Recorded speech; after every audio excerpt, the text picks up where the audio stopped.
Hey everybody out there, my name is Dragnix, and this is Overwatch Friday.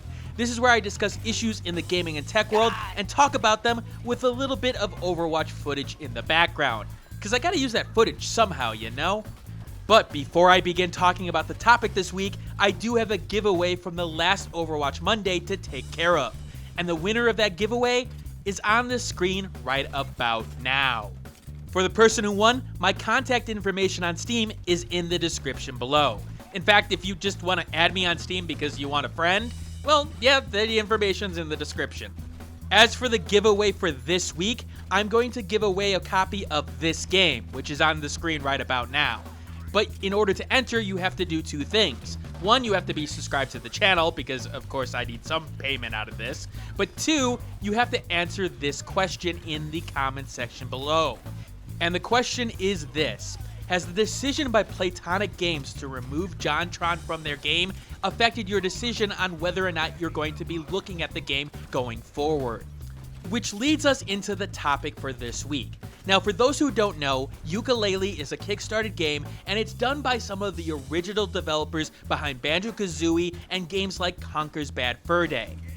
The game was kickstarted for over £2 million, and that doesn't include the payments via PayPal that Yooka-Laylee still brought in. So it's a significant chunk of change in terms of the Kickstarter portion, and it looks like they are going to deliver. First impressions via the demo builds for Kickstarters have been pretty much all positive. But it wouldn't be a modern day video game release without a little bit of controversy now, wouldn't it? The controversy centers around Jontron, a YouTuber with over 3 million subscribers who makes gaming and movie comedy videos, but he's also known for being part of the original Game Grumps crew, along with helping establish Normal Boots with people like PBG and Pro Jared. The controversy lies with some of the comments that Jontron made during his stream with another YouTuber, Destiny.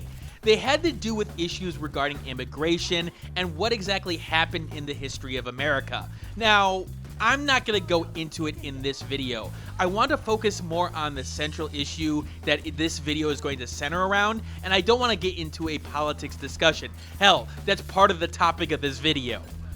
Because of the discussion with Destiny, we've seen a lot of hit pieces and a lot of opinion pieces that have come out against Jontron in places like Kotaku, Polygon, Forbes, etc., etc. This leads us to the issue at hand. See, Platonic Games had Jontron come over to their studio and record some voice lines for Yooka-Laylee. Now, it wasn't a main character, it was a very small side character with only a couple of lines. But there's a reason why he was involved in the project in the first place. Now, he's asked to do the project by Grant Kirkhope on Twitter. And if you don't know who Grant Kirkhope is, he is one of the composers behind Banjo-Kazooie, behind Yooka-Laylee. And he's a good friend of Jontron's, even going on Game Grumps at the time when they were still Aaron and, well, John. This combined with the love that Jontron had for the Banjo-Kazooie games that's very evident in his Banjo-Kazooie Nuts and Bolts video, it made perfect sense for him to be part of the game in question in terms of the voice acting. But now Platonic Games has removed Jontron from the game entirely, basically stating the following. We recently became aware of comments made by voice artist Jontron after development of Yooka-Laylee had been completed. Jontron is a talented video presenter who we were initially, 2 years ago, happy to include as a voice contributor in our game. However, in light of his recent personal viewpoints, we have made the decision to remove Jontron's inclusion in the game via a forthcoming content update. We would like to make it absolutely clear that we do not endorse or support Jontron's personal viewpoints, and that, as an external fan contributor, he does not represent Platonic in any capacity. Platonic is a studio that celebrates diversity in all forms, and strives to make games that everyone can enjoy. As such, we deeply regret any implied association that could make players feel anything but 100% comfortable in our game worlds, or distract from the incredible goodwill and love shown by our fans and Kickstarter backers. By the way, that statement was given to gamesindustry.biz, and I'll keep a link of the article in the description below, because I cite my sources, damn it. And that's it. John is removed from the game. And even John himself has said, "Unfortunate to see Playtonic remove me from Yooka-Laylee, but I understand their decision. I wish them the best in their launch." So he's still promoting the game, and he's actually saying, hey look, I do hope that this game does well, even though I'm not in it anymore. But that hasn't stopped people who are a little bit concerned about political elements coming into games and gaming decisions, as well as fans of Jontron voicing their displeasure in the Steam forums, on the Kickstarter page, on Twitter, and all over the place. Some of them with very good points. Some of them being very, what's the word I'm looking for? Hostile. And that leads us into what I want to discuss. Now, there's a bunch of parts to this, but the first big part is this. A political discussion that had nothing to do with the game, but only involved a voice actor for a very small part of it, is having an influence on the release of a game. Now, before I go forward, I want to clarify something right out the gate. Do I support Playtonic Games and their decision to remove Jontron from the game? No, I do not. I think that the idea of removing somebody via political opinions, via any sort of opinion that is unrelated to the game, is going a little bit too far.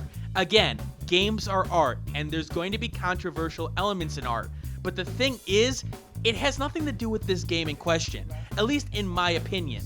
Now, I know that some other people have opinions that, hey, if you hear the voice, you're going to immediately assume that it's Jontron. He does have a unique voice. And the thing is, that could have a negative experience in the game's world.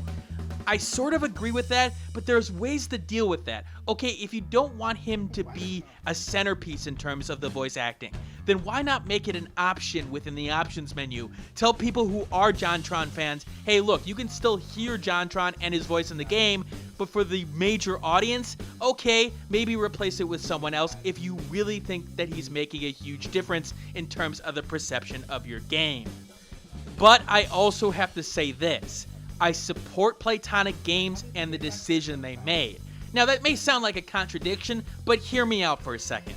Remember, Playtonic Games is a business, and as a business owner, as a business entity, their first priority is to give their shareholders, or in particular, give their fans exactly what they paid for. And even though that Jontron is a small part in it, the thing about the modern day video game landscape is that any little slight, any little issue can blow up in terms of the press. And we've seen with Jontron, a small stream, a small issue between two YouTubers has made hundreds and hundreds of pieces, and a lot of negative controversy. A lot of negative, positive controversy as well, as he's grown in subs, but controversy nonetheless. Now, from a business perspective, Playtonic Games is sort of in the corner. If they keep Jontron on, they could have a bunch of negative controversy regarding their game. Again, I don't like the fact that that could cause controversy for the core of a game experience, but unfortunately in the current game landscape, that seems to be the case. Hell, there were some journalists on NeoGraph on a thread that was predating this issue saying that this would affect their view of Yooka-Laylee. Now, in my opinion, if you let that affect your view of Yooka-Laylee and the game as a whole, you're doing a very poor job as a journalist. Again, you are supposed to give information to the consumer. You're supposed to take the game for what it is, not some third-party comments that have really nothing to do with the game other than a minor voice role. But in that situation, it doesn't matter from Playtonic Games' perspective. See, on that one side, you could have a bunch of negative PR. But okay, what about the other side? If you get rid of Jontron, you've obviously got a bunch of upset people. So what do? Do you give in? Do you not give in? What exactly do you base your decision on? Well, you base it on the core demographics of both Jontron's audience and the press's audience. Now, the press's audience is gamers, but there's also a bit of casual players in there. Maybe not people who play 4 games or 8 games a month, but maybe 1 or 2. And those people are probably going to be more influenced by the decisions and the articles written about Jontron and the possible connection to Yooka-Laylee. Meanwhile, on the Jontron side, you've got a lot of people that found his content via gaming. Videos like that Banjo-Kazooie video that I talked to you about before. And when it comes to gamers, even though they say they're going to boycott something or not support something, if a game is good and they're going to get it. I'm gonna use this image here because, well, that sort of proves my point. Yes, there will be users from Jontron's portion that will not support the game because of this decision. But in the terms of Playtonic Games, I could see that being a lot less effectual than the actual negative press that the game could have. Yes, the press do still hold power in terms of being able to affect sales. Maybe not with the hardcore gaming fans, maybe not even with the medium game fans, but with the casual fan, and especially the parents, yeah, that's going to make a huge difference. I cannot understate that. Even though there is a nostalgia factor with Banjo-Kazooie, when you look at Yooka-Laylee, it looks like a kid's game. It looks like it's friendly for all ages, and it is based on the content in question. So little Timmy asks their parents for Yooka-Laylee, and they're like, okay, everything looks good. Wait, what's that? Alt-right racists had something to do with this game, and they're supporting it? Well, no, little Timmy is not gonna get Yooka-Laylee. It's Call of Duty for him.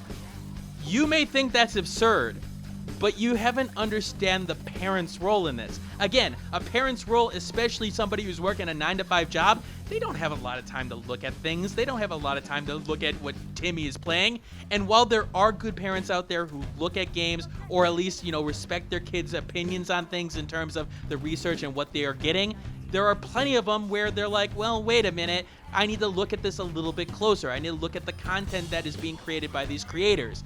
And it's in their right to do that. From that standpoint, that core audience that they could lose based off of this decision is a lot bigger than the Jontron portion of it. Because guess what? Again, like I said before, a good game is going to sell because, hell, it's a good game. Especially one in nostalgia factor that Yooka-Laylee has. So from a pure business model perspective, it makes a lot of sense for Playtonic Games to distance themselves away from Jontron. Now, am I saying that's the right moral thing to do in terms of freedom of speech and everything along that line? No, I'm not. But I'm saying that from the business standpoint, and the business standpoint being the most important factor in the decision that the company makes in this case, yeah, it makes a lot of sense.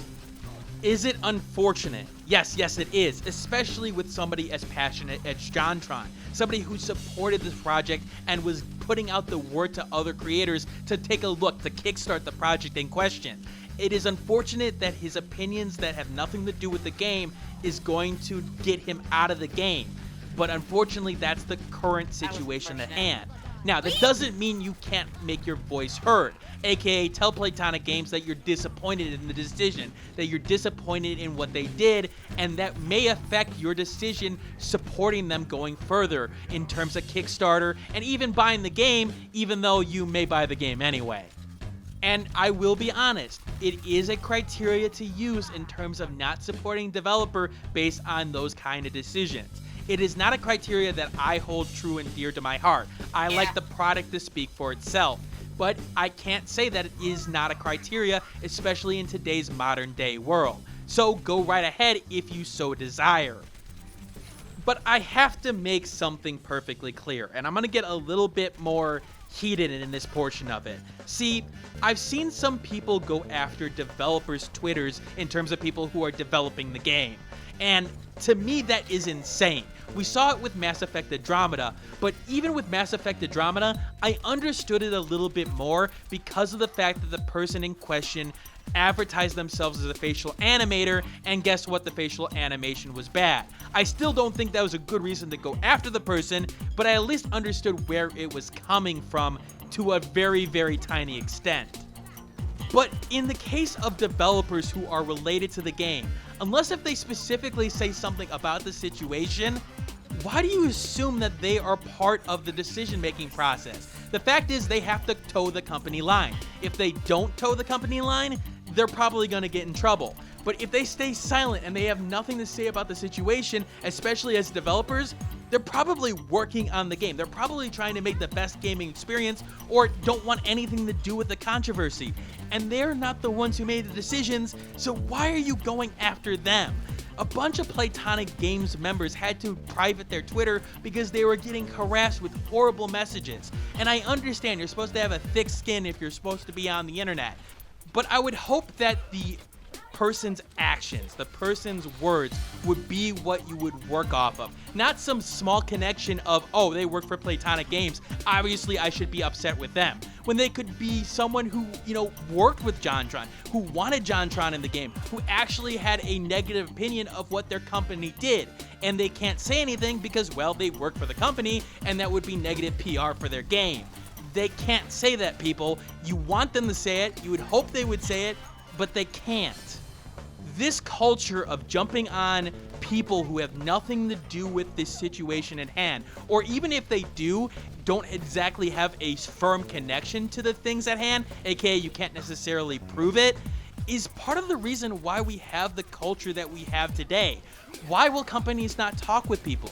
Well, it's because if they are ones who are coming out and making statements like this, and the people who don't even have anything to do with it are the ones getting harassed this badly, why would they? The fact is, they're just basically painting a target on their chest. Sure, it's great to be transparent, but if being transparent also means you get a target put on your chest, what's the point?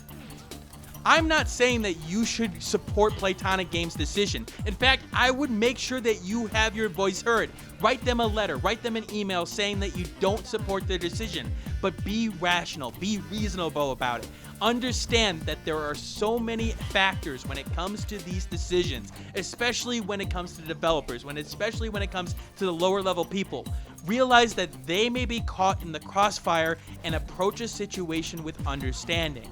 Because if you approach it with understanding, you'll find that people are willing to work with you a lot more. Again, you attract more flies with honey.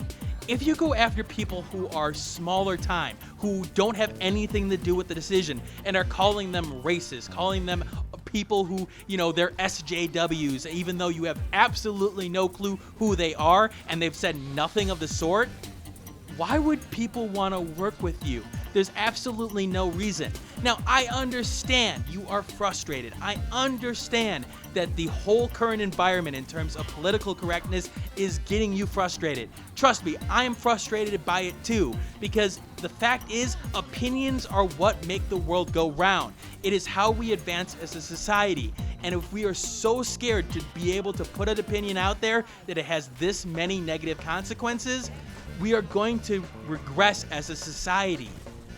But like every avenue of life, there is more than one factor that goes into this. And just because you do have a problem with political correctness doesn't mean that the person behind the desk, the person who is coding up that gameplay, doesn't have a problem with it too, but is dealing with other issues right now that are a little bit more important. Like getting a game release out, or paying for their family, or being able to feed their family. I just want to make that clear. Again, I understand. I get you guys. I understand those people who are very, very critical of Platonic Games. But I'm going to be honest here. I requested a review copy. I'm still going to look at the game because when it comes down to it, I let the game do the talking. I could care less about what the company has to say in terms of political correctness, in terms of what they say in terms of politics. I want to see the game and what it has to teach me. Because like the Scott Adams of the world, like, Orson Scott Card, there are people out there that have different opinions, but they can still create wonderful things that are unrelated to what they're talking about right now. Also, one last note before I end this video. I want to talk a tiny bit about Sargon and the fair use problems with Destiny, because even though this is off topic, this is something I'm very passionate about. What Sargon did to Destiny in taking his clips and renaming them 15-second clips, cleaning up the audio and putting a title on it without any commentary over it, no, it is not fair use. It is not fair use at all. And the people who are defending him, please read the Fair Use Doctrine. Please understand you are so wrong, and please stop defending it because you are looking like idiots. I understand that you like Sargon. I understand that you don't like Destiny. But when it comes to fair use, if you think that's fair use, guess what? Renaming videos in terms of like taking a clip from Starship Troopers and renaming it to be appropriate to the scene, that would somehow become fair use under that kind of doctrine. Does that make any sense to anyone here? Because guess what you could do? I could take Scream 3, cut it into 150 pieces that are all titled a specific way, and somehow it's fair use because I put a title that was appropriate on. No, it is not fair use, and please stop defending it. Again, take the person out of the detail that is going on. Very similar to Jontron. Yes, Jontron had some views, but it is unrelated to the product that's being produced. Same thing here. The product that Sargon produced is not fair use and should be DMCA'd by Destiny regardless of what you think of both people. Anyway, this is Dragnix signing out. I will have a more traditional video in terms of a game design video on Monday or Tuesday. I've been working on the script on my off time, and again, with the new job, that means the content is going to slow down, but I've actually kept a video or two a week up to this point, so I'm surprisingly staying ahead of things, although I need to play a game to actually review, and while I'm playing through Legend of Zelda, yeah, that's going to take too long to review, so I need to find some content in the meanwhile. Anyway, I will see you all later, and as always, keep on gaming.